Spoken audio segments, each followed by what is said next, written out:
여러분, 하나님께 예배드리시는 모든 분들을 성삼위 하나님의 이름으로 환영하고 축복하고 사랑합니다. 시편 4편은 다윗 왕이 기록한 시로서 현악기, 여러분 잘 아는 것처럼 바이올린이나 첼로, 그 다음에 비올라 같은 그 현악기를 통해서 맞춰 부른 시편의 노래입니다. 이 시의 역사적 배경은 3편에서부터 시작되는데, 다윗의 세 번째 아들인 압살롬이라는 사람이 있었는데, 아버지를 반역해서 다윗 왕이 왕궁을 빠져나와 도망가는 아주 인생 말년에 겪어서는 안 될 불행한 일을 겪게 됐습니다. 압살롬의 반역으로 인해서 왕궁을 떠나고 그 어려운 환경 가운데서 그렇게 하나님께 기도하며 극복했던 내용이 시편 3편이고 또 4편까지 연장되는 내용입니다.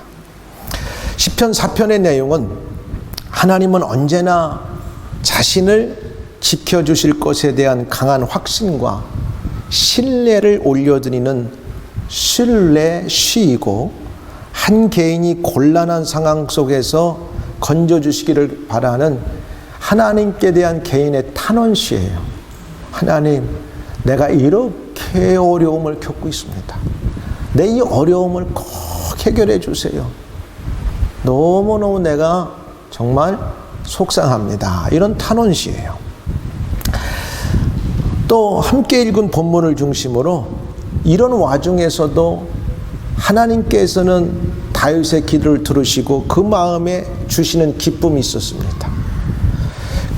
그래서 주께서 내 마음에 주시는 기쁨이란 제목을 가지고 오늘 말씀을 증거할 때, 여러분 가운데 어떤 환경에 있든지, 내가 어느 환경에 놓여 있을지라도 다윗처럼 기도했더니 내 마음에 주시는 기쁨이 있구나. 그 기쁨이 있을 때 그 기쁨을 통해서 따라오는 다른 여러 하나님의 은혜가 있구나. 이걸 발견하시고 우리가 한 주간도 그렇게 살기를 주의 이름으로 축원합니다.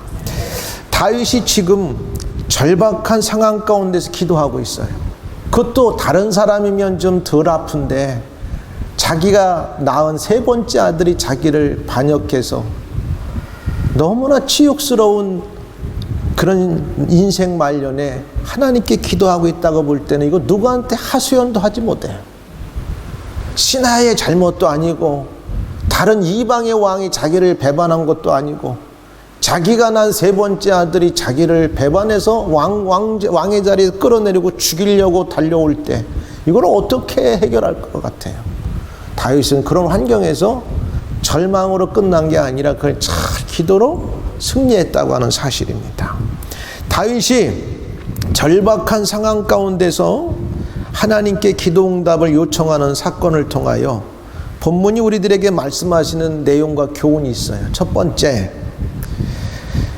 우리의 기도의 대상은 의로우신 하나님이시다는 것을 꼭 기억하시기 바랍니다. 하나님은 세상의 권모술수를 통하고 세상 사람들이 참 멋있다고 하는 사람들의 편에 서는 게 아니라, 하나님 본인 스스로가 옳으신 분이고 의로우신 분이기 때문에 의로운 자 편에 서신다고 하는 사실을 꼭 기억하시기 바랍니다. 다윗이 그걸 붙들고 기도했어요. 우리가 기도할 때 우리가 내 맘대로 살고 내 계획대로 벌려놓고 내가 악하게 살면서 뭔가 성취하기를 원해서 하나님께 기도한다? 의로우신 하나님 앞에서는 그 기도가 먹히지 않습니다. 그래서 우리가 기도해야 되는 대상과 나의 기도를 들으시는 분이 누군가를 알면 우리가 어떠한 포인트에서 기도를 해야 되는지를 알게 됩니다. 우리의 기도의 대상은 의의 하나님이시다고 하는 걸 꼭 기억하시기 바라요. 1절에 내 의의 하나님이여. 다윗이 기도하는 주체가 대상이 분명합니다. 자기의 신하들을 붙들고 넋두리 하지 않았어요. 자기에게 반역한 세 번째 아들을 위해서 다른 이방의 군대를 도움을 요청하지 않았어요. 정말 치욕스럽고 왕궁을 피해서 도망하고 있는 환경 속에서 나의 이 불의하게 당하는 이 환경을 의로우신 하나님 알고 있지 않습니까? 이렇게 기도하고 있는 거죠.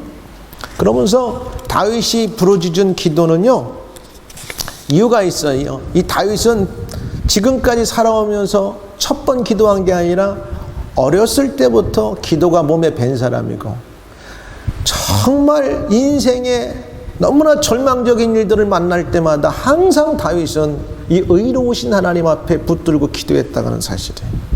사울이 그를 죽이려고 수많은 군대들을 몰고 쫓아올 때도, 이방의 수없는 사람들이 다윗을 치러 달려올 때도 항상 하나님께 먼저 기도하고 묻고 승리했다고 하는 사실이에요.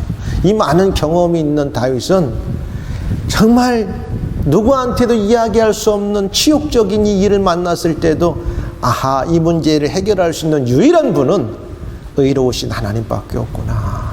우리가 인생을 살면서 하루 한 주간, 우리의 수년 동안 인생을 살 때 우리가 이미도 경험했지만 아직 예측하지 않고 알지 못하는 어려운 문제들이 우리 앞에 찾아올 때 우리는 어떻게 이것을 돌파하고 이것을 이겨나갈 것인가 고민하게 됩니다. 오늘 다윗은 우리에게 보여줘요. 의로우신 하나님께 나아가 기도하는 것이다. 기도할 때 뭐라고 다윗은 기도하냐면 응답하소서. 여러분이 하나님을 꼭 붙들고 의로운 믿음의 삶을 살고 있었다면 하나님께 자신 있게 구하는 거죠. 나의 의의 하나님, 나에게 응답하소서. 다윗이 이렇게 기도해요. 응답하소서. 나를 긍휼히 여기소서. 두 번째 기도가 나의 기도를 응답하소서. 3편에 나왔으니까 길게 얘기하지 않아요.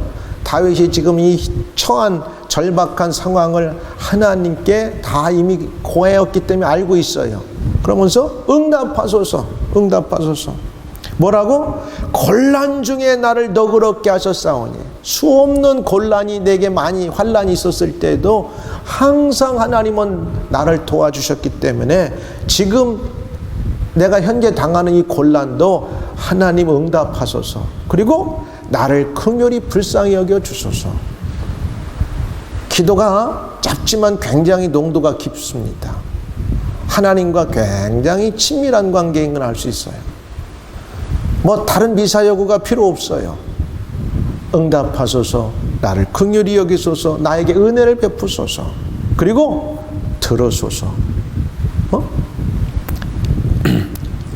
그 영어로 표현하면 이렇게 나왔어요. Answer me, 내게 응답하소서. Be gracious to me. 두 번째는, 세 번째는 Hear my prayer. 다윗은 하나님께 의로운 하나님이 나의 기도를 응답하시고 나를 긍휼히 여기실 분은 그분밖에 없고 내 기도를 들으실 분은 하나님밖에 없다고 하는 사실을 누구보다도 잘 알고 있다는 사실입니다. 왕일지라도 왕의 권한을 가지고 뭔가 해보려고 한 게 아니라 하나님께 구하는 거죠. 지금의 절박한 상황 속에서 하나님께 부르짖어 기도할 수 있었던 힘은 하나님께서 기도를 들으시고 응답하시며 구원하신다는 확실한 믿음이 있었다는 사실입니다. 여러분, 기도할 때 하나님이 내 기도를 들어주셔도 좋고 안 들으면 그만이고, 여러분, 그런 기도는 하나님이 기뻐하지 않으세요. 우리가 어떤 기도를 하게 되면 하나님 반드시 들어주실 것이다.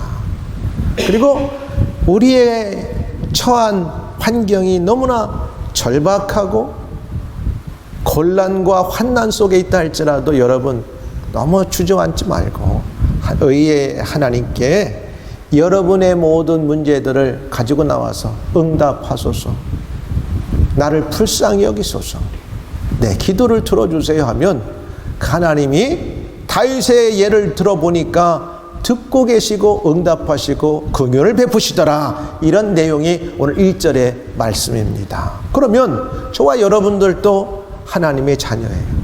하나님의 백성이에요. 우리도 동일하게 다윗과는 다를 수 있지만은 하루 한 주를 살아가면서 예측할 수 없는 많은 일들이 우리 앞에 찾아올 때 이 문제를 다윗처럼 기도하면 하나님의 응답을 받을 수 있다. 이러한 하나님의 약속의 말씀입니다.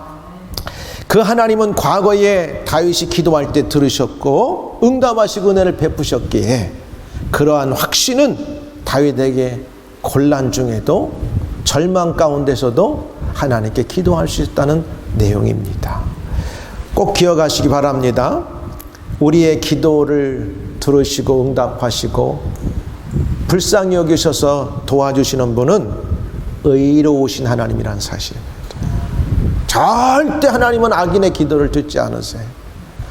하나님을 인정하지 않고 예배하지 않는 자의 기도를 하나님은 듣긴 하지만 응답은 안 하실 수 있습니다.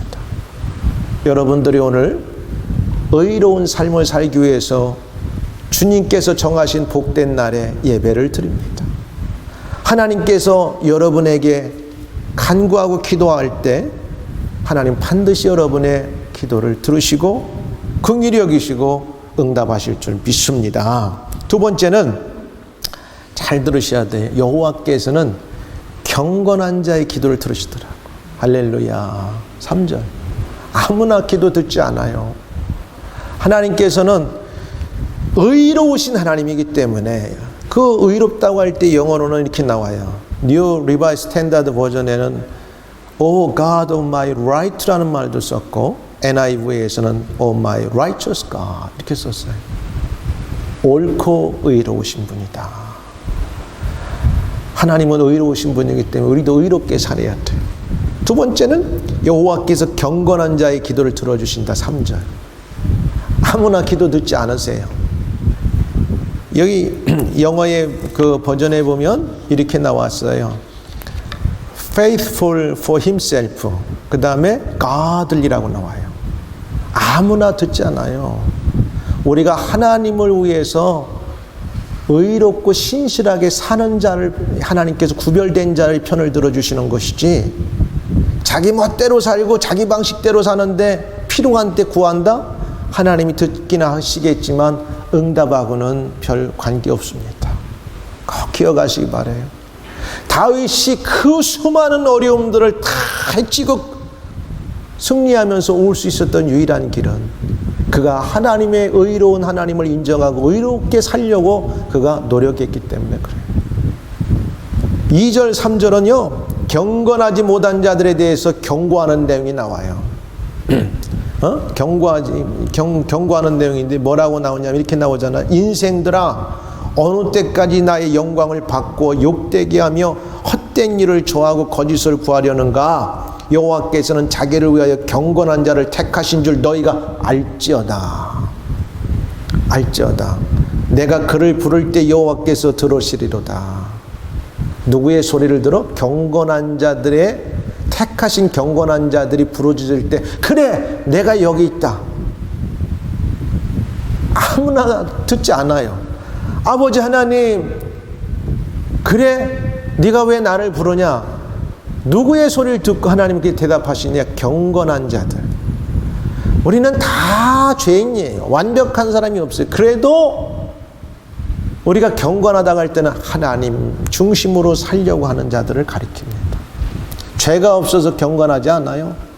노아나 아브라함도 실수가 많았어요. 그들도 때로는 죄도 있었어요. 인간이기 때문에. 그러나 그들은 항상 그 불완전한 속에서도 하나님의 뜻을 추구하고 따라서 순종하며 살았던 자들입니다. 그들을 가리켜서 경건하다고 말했어요. godly만이라고 썼어요.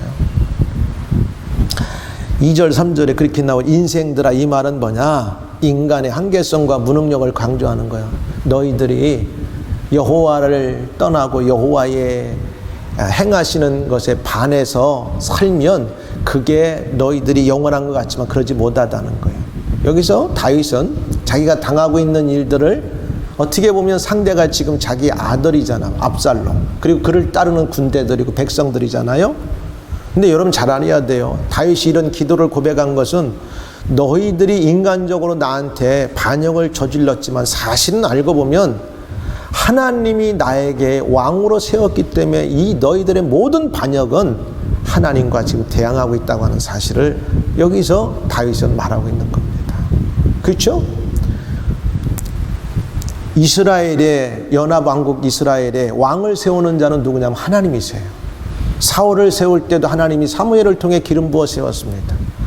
사울을 폐위하시고 다시 두 번째 연합왕국의 왕을 다윗을 세울 때도 하나님께서 그 많은 사람들이 다 7명이 지나갔어. 다윗의 형들이 아니다 내 마음의 중심이 보시고 하나님께서 사무엘에게 다윗의 머리에 기름을 붓게 하셨어요. 그럼 무슨 말이냐? 하나님이 폐위하시기 전까지는 하나님이 세운 왕권이기 때문에 압살롬이 아무리 인간적으로 자기 아버지를 치고 왕이 되고 그를 따르는 수많은 군대가 있다 할지라도 알고 보면 하나님께 그들은 반역하는 자들이라는 뜻입니다. 영적으로 이걸 볼 수 있어야 돼요. 하나님의 일은 세상 사람들이 볼 때는 작게 보여요. 별거 아닌 것처럼 보이지만 하나님의 나라는 바로 보이지 않는 누룩같이 퍼져가고 작은 씨앗이 심겨져 가지고 나가지고 30배, 60배, 100배 열매가 맺고 겨자씨 같은 작은 씨가 심겨져서 자라면은 새들이 날다가 깃들일 만큼 커지는 것처럼 우리들이 이렇게 모여 예배드리고 하나님을 영화롭게 하고 우리가 하는 일들이 세상에 볼 때는 참 하찮게 보이고 별거 같지 안 보여도 하나님은 이 방법을 통해서 그의 나라를 확장해 가시고 이 방법을 통해서 천국에 들어오기로 예정하신 사람들을 구원하신다고 하는 사실입니다. 다른 방법은 없어요. 그러니까 여러분들이 이 일에 동참하고 있다고 하는 사실은 놀라운 하나님의 축복자들입니다. 이 아름다운 날에 교회 와서 기타 치고 찬양하고 악기로 영광 돌리고 찬양을 하나님께 영광 돌리고 시간을 내서 이 자리에 온다. 하나님의 은혜인 것을 믿으시기 바랍니다. 그리고 하나님께서 여러분들을 사랑하시는 증거입니다. 분명히 말하고 있어요. 사람들아 너희가 언제까지 나를 모욕하려느냐. 이것은 사실은 인간적으로 보면 다윗 왕을 지금 모욕 주고 있지만 하나님이 그렇게 생각하신다는 거예요. 너희들이 내가 세운 왕, 내가 세운 내 왕권에 도전하고 있고 내가 세운 내 이스라엘에 도전하고 있구나. 하나님이 그렇게 하신다는 거예요. 너희가 언제까지 헛된 일을 좋아하고 거짓된 것을 추구할 작정이냐. 하나님이 세우시지 않은 왕을 모시고 왕을 세우려고 하는 이 인간들의 모습을 하나님께서는 다윗 왕의 기도를 통해서 지적하시는 거예요. 그러면서 이렇게 얘기해요. 너희는 기억하라. 너희들이 아무리 그렇게 하려고 해도 내가 기도를 듣는 자들이 있는데 경건치 않는 자들의 기도가 아니라 경건한 자들의 기도를 내가 듣는다. 비록 눈물을 흘리면서 왕궁을 빠져나 도망치는 다윗의 모습이 참 비극적으로 보이지만 나는 다윗의 편이야. 하나님은 그런 말씀이에요. 왜? 그가 의롭고 경건한 자이기 때문에. 하나님은 바로 이렇게 오늘 우리에게 말씀합니다. 여호와께서 경건한 자의 기도를 들어주. 3절 하반절에 나왔죠. 경건한 자들을 택하셨으니 내가 부르짖을 때 들어주실 것이다. 이렇게 나와요. 하나님은 아무 사람의 기도를 응답하시지 않습니다. 듣기는 들으시되 응답하는 것은 경건한 자들의 부르짖을 때 들으세요. 나는 여러분 모두가 경건한 자들인 줄 믿습니다. 그래서 여러분들의 어떤 환경에 처했을 때 아버지 한마디만 부를 때도 하나님께서 그래 내가 너의 모든 상황을 다 알고 있다. 네가 나에게 청구하니까 인보이스를 내밀으니까 내가 그거 다 해결해 주마. 하나님 그렇게 응답하시는 거예요. 4절에서도 이렇게 나오죠. 너희는 떨며 범죄하지 말지어다. 자리에 누워 심중에 말하고 잠잠할지어다. 의의 제사를 드리고. 그러니까 여기서 너희는 떨며 범죄하지 말지어다. 이것은 뭐냐면 괜히 분내어 범죄치 말고 스스로 너희 죄 지은 소행을 분하게 여겨 더 이상 어리석은 범죄를 되풀이하지 말라. 그런 뜻이에요. 그러니까 경건하지 않은 자들에 대한 경고예요. 지금 2절, 3절, 4절, 5절은 그 가운데 3절 하반절에 경건한 자를 택하여 그들의 기도를 들으신 여호와라는 사실을 말씀하고 있습니다. 괜히 막 분내지 말고, 어떤 일이 벌어지면 분내 범죄치 말고 하나님 앞에 기도하며 잘 컨트롤하고 다스리라는 말씀. 내 죄가 잘못됐구나. 괜히 자기 죄를 정당화시키기 위해서 옆에 있는 사람한테 그걸 막 더 크게 확대하고 재생산하지 않기를 바랍니다. 예수 믿는 사람들이 이렇게 하면 안 돼요. 어떤 죄가 있으면 하나님, 이건 내 죄고 내가 의롭지 못한 나의 잘못된 분으로 만들어진 겁니다. 깨닫고 되풀이지 말라는 뜻이에요. 의분마저 억제하라는 것이 꼭 잘못된 것을 억제하라는 것이 아니라 극렬하고 부당한 분노로 이웃과 자신을 해치지 말라는 거예요. 잘못한 걸 그냥 눈 감아주고 틀린 것을 그냥 옳다고 그렇게 말하지 말고 의로운 분노는 이때 그것을 잘 그것이 해결될 수 있도록 표출해야지. 그걸 막 화로 막 내가지고 자신도 해치고 이웃도 해치는 건 하지 말아라. 바울도 이와 유사한 말을 했어요. 모든 것이 가하나 모든 것이 유익하지 아니하면 그 가한 것을 잘 실행하는 데 있어서 순서를 잘 행하라고 말씀하고 있어요. 표현이. 내가 볼 때 이게 막 맞아. 그러나 그것을 행함으로써 우리의 공동체가 화평이 깨지고 다른 사람이 영향이 간다면 그걸 잠시 좀 조절할 필요가 있다 하는 내용의 말씀입니다. 그래서 5절에도 이렇게 나오죠. 저와 여러분들이 행할 일은 뭐냐면 의의 제사를 드리고 여호와를 의지하기를 바랍니다. 다윗이 말하는 건 그래요. 오늘 여러분들은 이 시간에 예배드리러 나온 자들, 하나님께서는 의의 제사를 드리기를 기뻐하는 자들을 하나님께서 응답하시고 그런 사람들은 여호와를 의지하는 사람이에요. 여러분들이 한국 방문한다든가 특별하게 어디 휴가를 떠나기 전까지는 주일날 주의 날이니까 이게 제사를 드리러 나오는 거예요. 여러분, 이게 의의 제사인 거예요. 거룩하고 복된 날을 하나님을 모시고 하나님을 영화롭게 하는, 이게 의롭지 않으면 세상에 어떤 게 의로운 겁니까? 의롭다고 해가지고 글자를 썼다고 해서 의로운 것도 아니고 어떤 퍼포먼스를 한다고 된 것도 의로운 것이 아니에요. 이 날은 일주일에 가장 중요한 날이고 첫날이고 하나님께서 우리에게 예배하라고 만드신 날이기 때문에 그 의로우신 하나님을 내가 예배하러 주의 전에 가야 되겠다. 그게 의예요. 의요. 다른 게 의가 아니에요. 의의 제사를 드리고 여호와를 의지할지어다. 여러 사람의 말이 우리에게 선을 보일 자 누구냐 하오니 여호와의 주의 얼굴을 들어 우리에게 비추소서. 이렇게 이제 다윗은 기도하고 있는 거죠. 사랑하는 여러분, 꼭 기억하세요.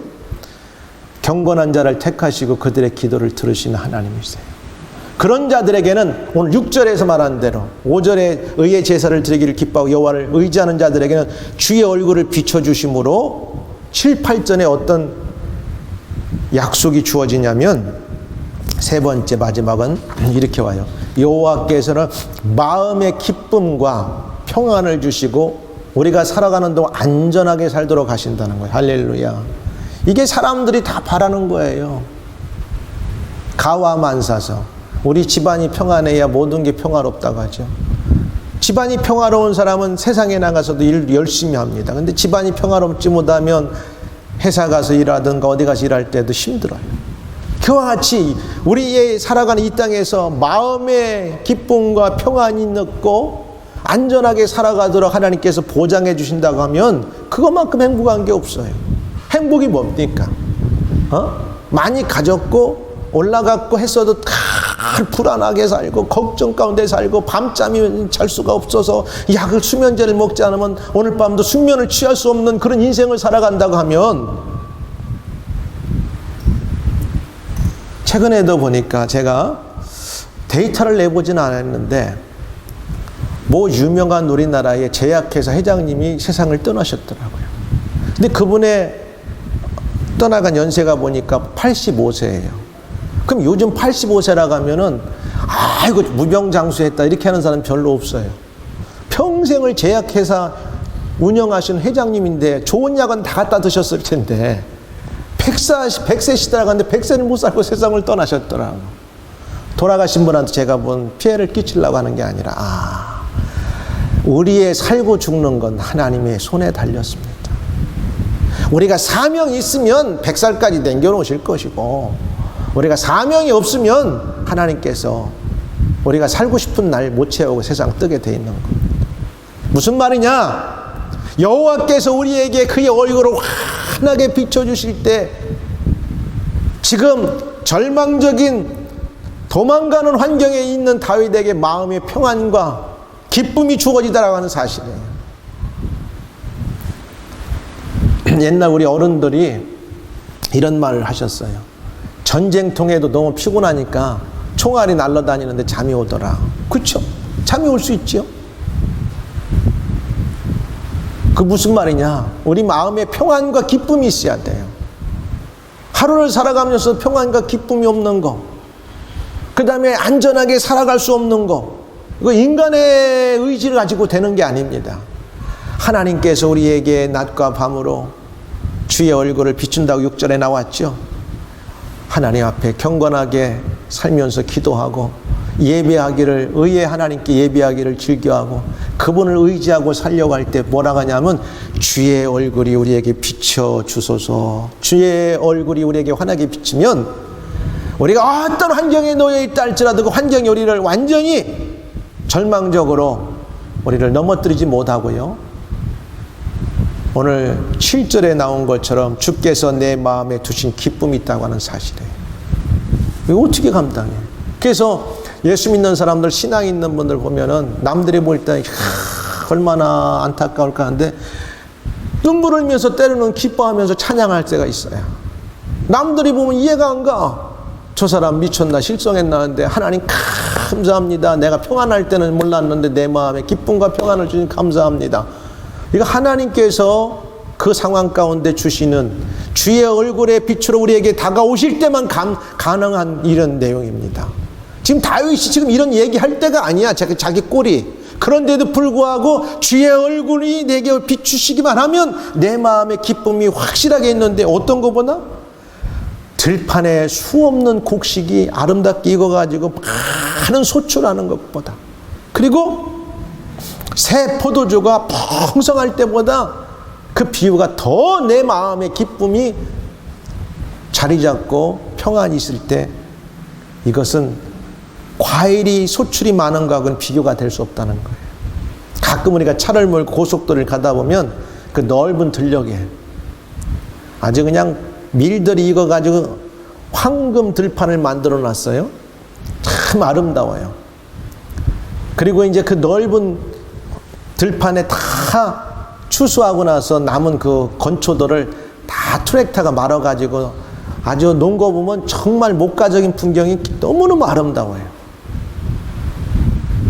아, 영국도 황금 물결이 있구나.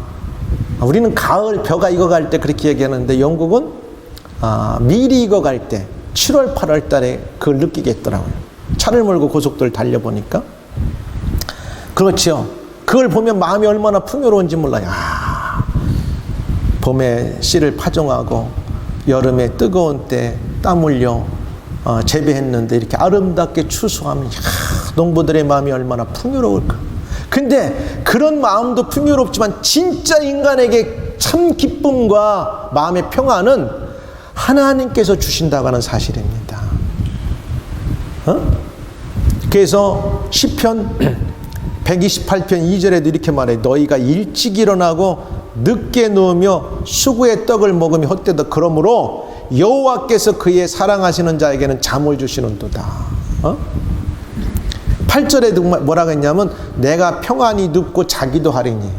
평안히 눕고 잠자게 하시는 것도 내가 평안히 눕고 잠자고 싶어도 기쁨과 평안이 없으면 잠잘 수 없어요. 고민하고 밤새 뜬 눈을 세워가면서 잠이 안 와. 근데 뭐 세상만서 어떤 문제가 있어도 주님께서 주시겠지. 내일 일은 난 몰라. 주님이 해결하시겠지. 이런 믿음 있는 사람은 잠자리 들어가면 그냥 코 골고 자는 거예요. 야, 천하태평이다 하지만 그게 믿음인 줄 믿으시기 바랍니다. 주께서 내 마음에 두신 기쁨은 그들의 곡식과 새 포도주가 풍성할 것과 비교할 수 없을 만큼 정말 기쁨과 평안이 온다. 그런 기쁨과 평안이 주어질 때는 눕고 자기도 하리니 그게 뭐냐? 결론, 안전하게 살게 은혜 주신다는 말씀이에요. 할렐루야. 나는 우리 성도들이 한 주간 살아갈 때 기쁨과 평안이 풍성하고 또 눕고 잠자고 잘 생활하면서 안전하게 살아갈 수 있는 은혜와 축복이 있기를 주의 이름으로 축원합니다. 이게 쉬운 것 같지만 사람들이 모두 바라는 게 이거예요. 행복이 뭐냐? 기뻐하고 평안이 있고 잘 자고 안전하게 살아가면 그것만큼 행복한 게 없어요. 그러나 이게 하나님께서 주셔야 된다고 하는 사실을 오늘 다윗은 다시 한번 우리에게 경고하고 교훈하고 있다는 내용입니다. 어떤 때? 의의 하나님께 기도하고 여호와께서 경건한 자의 기도를 들으시기 때문에 경건하게 살려고 노력하고 의의 제사를 여호와께 드리며 그분을 의지할 때 이러한 삶을 주시기로 약속하셨습니다. 한 주간도 여러분 가운데 이런 은혜가 있기를 주의 이름으로 축원합니다.